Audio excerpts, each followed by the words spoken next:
a alimenté les commentaires dans les journaux parus ce lundi à Kinshasa. Vu de Lusaka, la détention d'un passeport zambien exige des réponses de Katumbi, titre Eco News.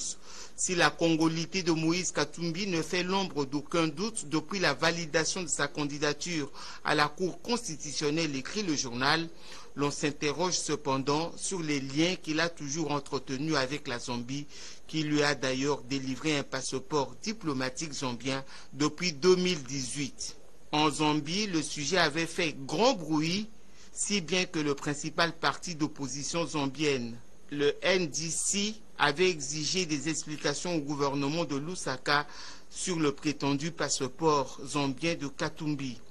Le NDC appelle également le gouvernement congolais à clarifier la question de sa double nationalité en République démocratique du Congo. Pour détention d'un passeport zambien, note pour sa part l'avenir. 5 questions adressées à Katumbi. Comment a-t-il pu obtenir ce passeport?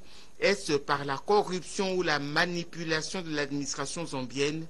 La nationalité zambienne inscrite noir et blanc sur ce passeport lui est-elle faussement attribuée? Comment l'a-t-il eu?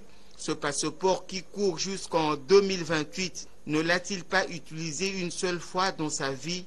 Autant de questions que seul Moïse Katumbi peut y répondre, note le journal. Le potentiel rejoint les 2 précédents journaux et enjoint Moïse Katumbi à fournir des explications claires à l'électorat congolais pour détention d'un passeport diplomatique zambien. Autant il est essentiel d'empêcher, dans une démocratie, ceux qui ont le pouvoir d'en abuser, clame le confrère, autant il est également crucial de déterminer préalablement qui doit gouverner. C'est une question fondamentale qui nécessite une clarification en cette période de campagne électorale.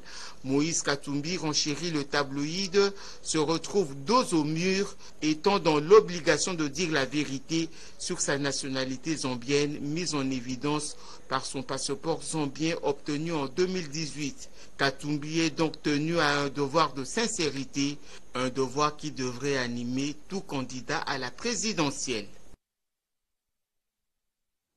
Et puis ce joli coup de filet de la police nationale congolaise dans la province du Kwilu, une série des inciviques qui sèment la terreur dans la ville d'Idiofa ont été arrêtés et présentés à la population par le commissaire supérieur du commissariat d'Idiofa, le colonel Pierre Mungila. Un reportage de Patricia Ungo.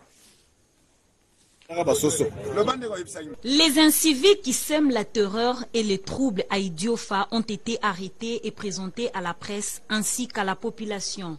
Ces semeurs de troubles, communément appelés Kuluna, sont à la base de plusieurs crimes commis dans la province du Kwilu.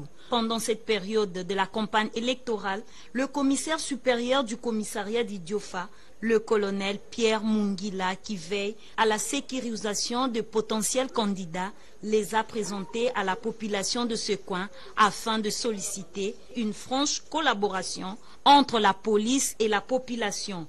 Le numéro 1 de la police du Kwilu a demandé aux habitants d'Idiofa de dénoncer toute personne suspecte pour que la paix règne dans la cité d'Idiofa afin de lutter contre les criminalités dans cette partie de la province. Campagne a évolué malam, mais comme toujours, il y a une dose à Banbano et à Moboulou. La campagne évolue normalement bien. Nous déplorons l'incivisme de ces gens. Ces Kuluna ont été transférés au parquet pour que la justice soit faite. Non au tribalisme, non à la stigmatisation, voilà j'y arrive, ethnique. Le Grand Kasaï et ses fils en vont en guerre contre les antivaleurs. Une marche a été initiée ici à Kinshasa pour appeler les autorités compétentes à sanctionner les auteurs. Cédric Kenina pour ce reportage. Ils ont rompu les silences pour dire non à la haine tribale qui prend les pas sur la vie harmonieuse entre communautés dans certains coins du pays. Du rond-point Pont-Gabu au palais du peuple, siège du Parlement, le Grand Kasaï a fait montre de son vouloir vivre en communauté.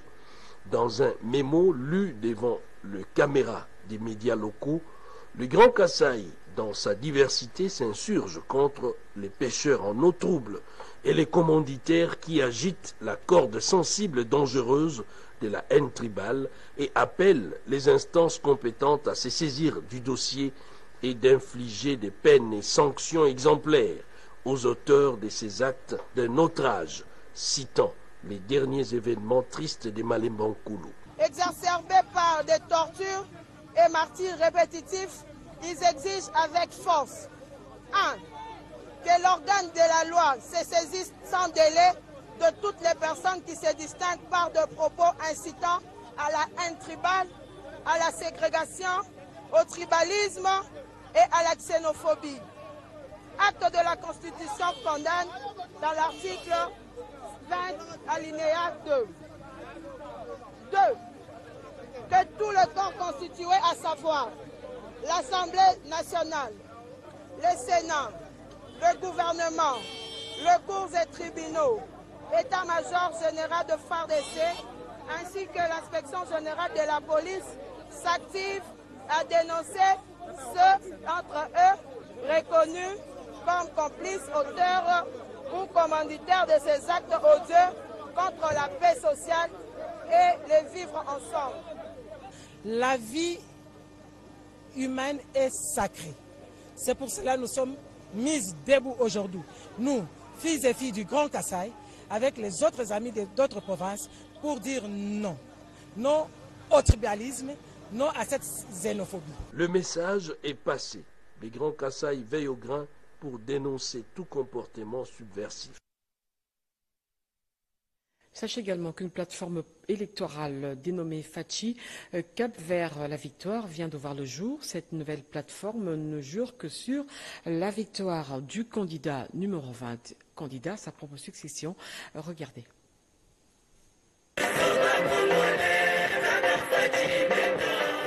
Lancement officiel ce dimanche 3 décembre 2023 à Goma d'une plateforme dénommée Nord Kivu pour Fachi, NOFA en sigle, Cap vers la victoire. Objectif, soutenir massivement la réélection pour un deuxième mandat de Félix Antoine Tshisekedi Tshilombo, candidat à sa propre succession, inscrit au numéro 20 à la magistrature suprême de la RDC. Des pancartes sur lesquelles l'on peut lire « Le Congo n'est pas à vendre », tous derrière le Félix Antoine Tshisekedi Tshilombo pour la sauvegarde de l'intégrité du territoire national ont été placés à différents ronds-points, notamment au rond-point BDG, au rond-point Tchoukoudou ainsi qu'au rond-point Cercle Sportif. Cette plateforme vise à accompagner la campagne électorale de Fachi, numéro 20, à la candidature présidentielle et accompagner ses actions sur le terrain, a révélé Josué Igana Mobile, coordonnateur national de la dite plateforme Nord Kivu pour Fachi. Nous, étant jeunes, nous avons réfléchi d'avance afin de pouvoir créer quelque chose qui va nous permettre de sensibiliser massivement la population du Nord Kivu pour le compte du régime.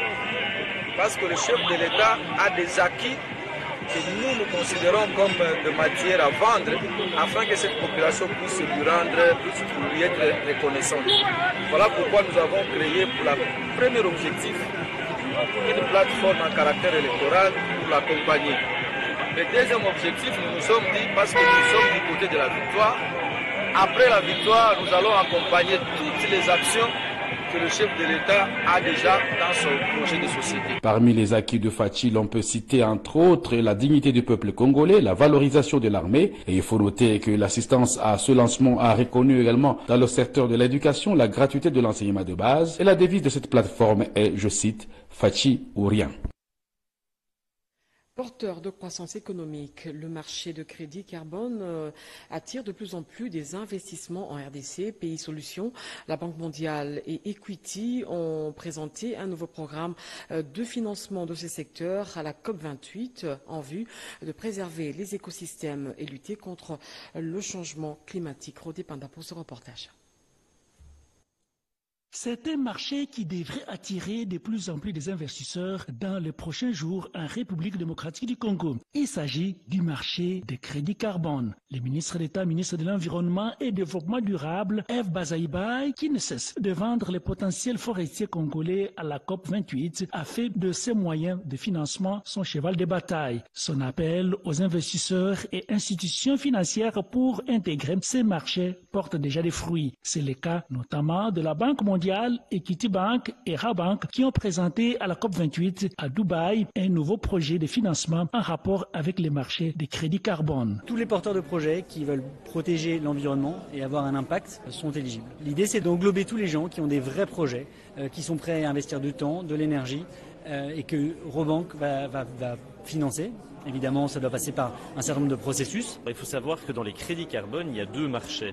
Il y a un marché en fait volontaire qui fonctionne de gré à gré et qui suit simplement en fait les règles de l'offre et de la demande. Donc pour le moment, on va dire que le prix du crédit carbone est aux alentours en fait de 4 $. Mais effectivement, si on structure en fait le marché, et c'est quelque chose de tout à fait en fait faisable, eh bien le prix des crédits carbone va augmenter. La République démocratique du Congo, pays solution, est favorable pour un marché crédible du carbone forestier au bénéfice des communautés locales et peuples autochtones. Lancement des travaux d'aménagement de la route pour la cité moderne du territoire de Kasangulu. Le projet de construction de la cité Lipamboli Kasangulu Smart se concrétise petit à petit. Le coup d'envoi a été donné par Sam Samuna, initiateur du projet. Lucie Lavicesenda. C'est parti pour le lancement des travaux d'aménagement d'une route dans les territoires de Kasangulu. C'est pour permettre l'accès à la cité Lipamboli Smart City, un gigantesque projet de construction d'une cité moderne dont la matérialisation pointe à l'horizon à Kasangulu. Pour s'assurer de l'effectivité de ces travaux d'aménagement, l'initiateur de ce projet, Sam Samuna, s'est fait accompagner de toute son équipe pour assister à l'exécution des tâches. Vous allez constater qu'on est déjà en train d'ouvrir la route pour arriver sur notre site qui va faire pratiquement 2 km. Et à partir de là, on se prépare déjà pour la pose de la première pierre qui va être le 8. À la longue, l'idée c'est de mettre de lumière publique par rapport au programme d'énergie pour économiser. On va faire des lampadaires solaires qui sera géré à distance. Et après, on va asphalter. On va asphalter pour permettre de faciliter les gens qui viendront sur site de circuler paisible. La population environnante, bénéficiaire de cette route, a également manifesté sa satisfaction vu l'état d'avancement des travaux d'aménagement qui répond à plusieurs préoccupations de celles-ci, notamment le désenclavement de ce coin de la province du Congo central. Lancé depuis le 10 novembre dernier, le projet immobilier dénommé Cité Lipamboli Kasangulu Smart City se matérialise petit à petit comme l'a promis son initiateur, M. Sam Samuna. Dans la ville de Chikapa, le vice-gouverneur de la province du Kasaï a procédé au lancement du projet uni pour l'égalité des genres. Ce projet bénéficie de l'appui technique et financier de l'agence belge de développement Enabel, en sigle Franklin Chamala. Uni pour l'égalité de genre, c'est le nom du projet qui vient d'être lancé ces jours dans la province du Kasaï par l'agence belge de développement Enabel en sigle. Cérémonie officielle présidée par Gaston Collet, vice-gouverneur de province, en présence de la ministre provinciale de genre, le représentant des différentes agences du système des Nations Unies, ainsi que de plusieurs invités. Dans sa prise de parole, en sa qualité du coordonnateur Enabel Bureau Kasaï, Ozias Nchetong a fait une brève description de ces projets qui visent à contribuer à l'éradication de cas de VBG dans la province du Kasaï. Le projet va concerner particulièrement le renforcement, sinon l'autonomisation socio-économique de la femme, de la jeune fille, faire en sorte que les femmes arrivent à trouver une place dans la société, mais particulièrement en participant à la prise de décision au niveau de la province.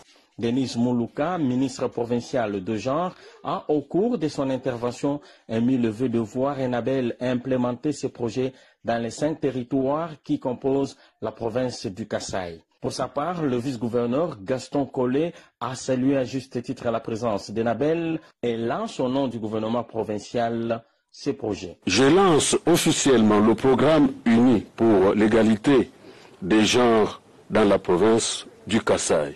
Notons que l'autonomisation socio-économique de femmes et le renforcement de l'environnement protecteur des femmes sont entre autres objectifs poursuivis par ces projets.